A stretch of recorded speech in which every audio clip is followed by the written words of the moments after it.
Rod, can you just introduce yourself and the organisation that you work with most? Yes, Rod Oram. I'm a business journalist. I'm a freelancer, so I range very far and wide, both in terms of my sense of what business is. So the idea, for example, of building Skypath across the harbour bridge, I see that as a business.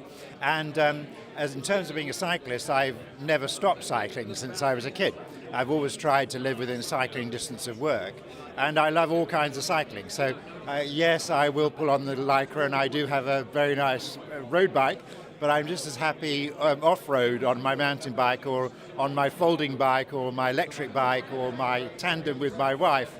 So to me, one can never quite have enough bikes. You need different bikes for different purposes.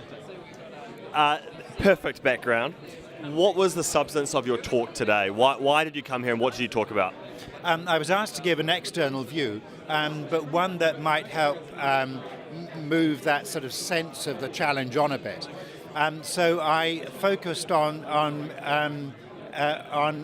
ASL. Now, ASL stands for A for activism, S for stakeholder, S for strategists, and L for leadership and leaders.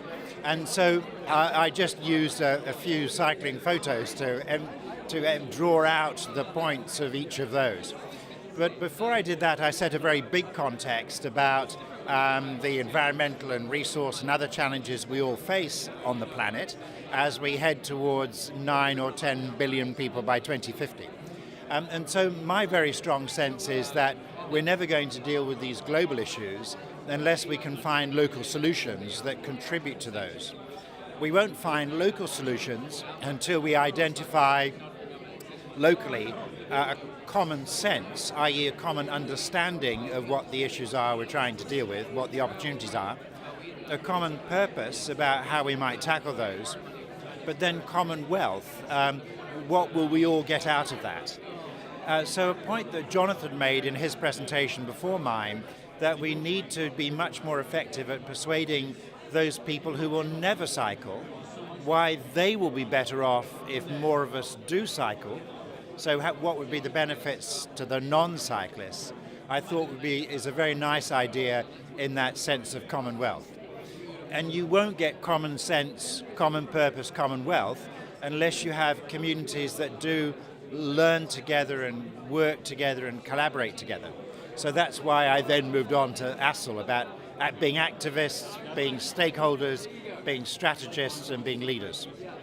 And the Can-Do 2013, it's a collection of all the cycling advocacy groups in New Zealand. Do you think it's an effective forum for discussion? Well, I don't know to what extent you can hear the background buzz here at lunchtime, but I think it's marvelously effective because we've got people here from around the country. Yes, lots of the organisations know each other, lots of the individuals know each other from around the country, but being able to come together over a weekend to share the experience, get some new ideas, some new learning, and some new energy about taking these on.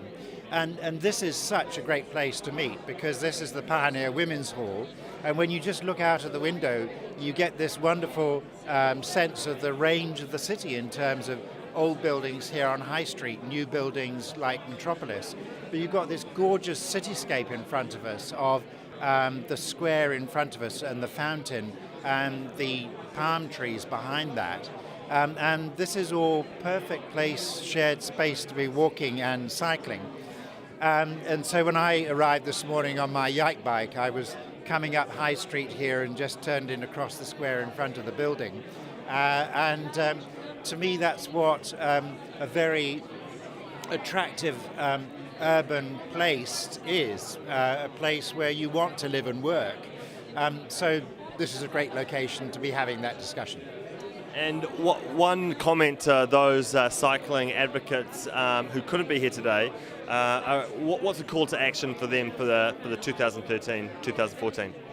To work on that bigger context. So we shouldn't focus just on fighting our corner, more money for cyclists, more space, more safety.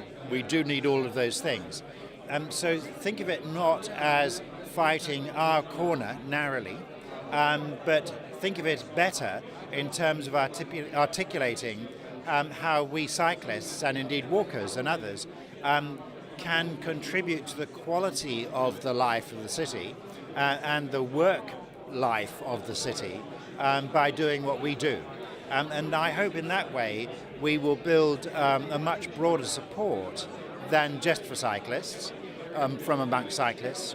I hope we'll encourage a much wider range of people to cycle because they will feel safe in that. They will feel there's a way for them to become participants too.